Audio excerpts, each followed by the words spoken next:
اویس شاویز کو مارنے کی کوشش کرے گا اور انابیہ مریم کو اغوا کروا دے گی۔ ڈرامہ ابلیس کی آنے والی قسط میں اب دیکھیں گے کہ شاویز کو پتہ چل جائے گا کہ انابیہ نے ہی اویس کو مریم کی بے عزتی کرنے کے لیے بھیجا تھا، تو وہ فوراً انابیہ کے پاس جا کر اس سے کہے گا کہ اگر تمہیں ایسا ہی کرنا تھا تو تم خود مجھ سے بات کر لیتی۔ انابیہ گھبرا کر شاویز سے کہے گی کہ ایسا کچھ بھی نہیں ہے، لیکن جب شاویز اویس کو بلا کر اس سے پوچھے گا تو وہ صاف انکار کر دے گا۔ یہ سن کر شاویز کو بہت غصہ آ جائے گا اور وہ اویس کی خوب پٹائی کرے گا۔ آخرکار اویس اپنی زبان کھول دے گا اور سب کچھ سچ بتا دے گا۔ یہ سب سن کر انابیہ وہاں سے چلی جائے گی۔ شاویز مریم کے پاس آ کر کہے گا کہ اب مجھے یقین ہو گیا ہے کہ انابیہ مجھ سے سچی محبت نہیں کرتی بلکہ وہ ہے میرے ساتھ یہ سب کھیل کھیل رہی تھی اور میں بھی اس کی باتوں میں آ رہا تھا۔ یہ سن کر مریم کو بھی یقین ہو جائے گا کہ شاویز ہمیشہ اس پر بھروسہ کرے۔ دوسری طرف انابیہ کو بہت غصہ آئے گا، وہ شاویز کے پیچھے کچھ لوگوں کو بھیج دے گی۔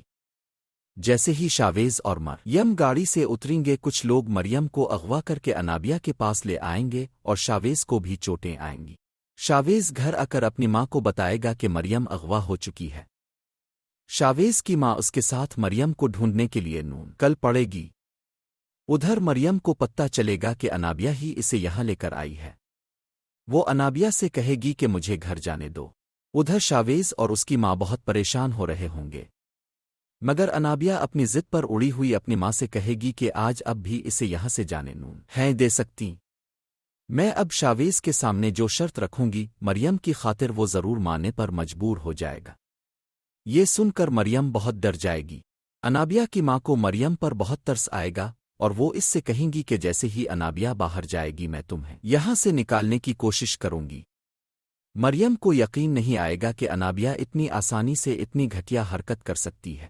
پھر انابیہ شاویز کو فون کر کے کہے گی کہ اگر تم چاہتے ہو کہ مریم صحیح سلامت تمہارے پاس پہنچ جائے تو ابھی اسی وقت اپنے گھر والوں کو لے کر وہاں آؤ جہاں میں کہوں گی اور مجھ سے نکاح کرو۔ یہ سن کر شاویز غصے سے کہے گا کہ مجھے تم پر پہلے سے ہی شک تھا۔ وہ انابیہ کے گھر جائے گا لیکن وہاں نہ تو اسے انابیہ ملے گی اور نہ ہی مریم۔ دراصل انابیہ کی ماں مریم کو وہاں سے نکالنے میں کامیاب ہو جائیں گی۔ مریم گھر جا رہی ہوگی اور راستے میں شاویز کی ہی گاڑی اس سے آ کر ٹکرا جائے گی۔ مریم کو گھبرایا ہوا دیکھ کر شاویز فوراً گاڑی سے باہر نکلے گا اور مریم کو گاڑی میں بٹھا کر گھر لے جائے گا۔ شاویز کی ماں مریم کو دیکھ کر بہت خوش ہو جائیں گی۔ شاویز اپنی ماں سے کہے گا کہ میں انابیہ کو پولیس کے حوالے کرنے جا رہا ہوں اور کوئی بھی اس معاملے میں دخل دینے کی کوشش نہ کرے۔ تب مریم بتائے گی کہ اس ہم ثبوت کے لیے صرف ایک شخص ہماری مدد کر سکتا ہے اور وہ ہے انابیہ کی ماں جو سب کچھ جانتی ہے، اور پولیس کو بھی بتائیں گی کہ اصل مجرم انابیہ ہی ہے، جس سے ہمارا کام بہت آسان ہو جائے گا۔ دوسری طرف انابیہ اپنی ہی ماں کو رسیوں سے باندھ دے گی اور انہیں اکیلا چھوڑ کر چلی جائے گی۔ پھر وہ اویس کے پاس جا کر کہے گی کہ تم میری مدد کرو۔ شاہوز اور مریم مجھے ڈھونڈ رہے ہیں کیونکہ وہ مجھ پر الزام لگا کر مجھے پولیس کے حوالے کرنا چاہتے ہیں۔ وہ میری ساری جائیداد کے لیے یہ سب کر رہے ہیں۔ اویس انابیہ کو اپنے گھر میں رہنے کی جگہ دے دے گا، مگر بہت جلد سے انابیہ کی ساری حرکتوں کا بھی پتہ چل جائے گا، جس کے بعد وہ خود انابیہ کو شاویز کے حوالے کر دے گا۔ شاویز غصے میں انابیہ کو زوردار تھپڑ مارتے ہوئے کہے گا، یہی ہے تمہاری اوقات۔ دوستو، اب ہی بتائیں کہ کیا شاویز کی دوسری شادی ہونی چاہیے یا نہیں؟ کمنٹ میں ضرور بتائیں اور چینل کو سبسکرائب کرنا بالکل مت بھولیں۔ تو دوستو، امید کرتا ہوں آپ کو آج کا یہ ریویو پسند آیا ہوگا۔ کیا اب شاویز کو اسی طرح مریم کا ساتھ ہر مشکل موڑ پر دیتے رہنا چاہیے یا نہیں؟ لازمی اپنی رائے کمنٹ سیکشن میں بتائیں۔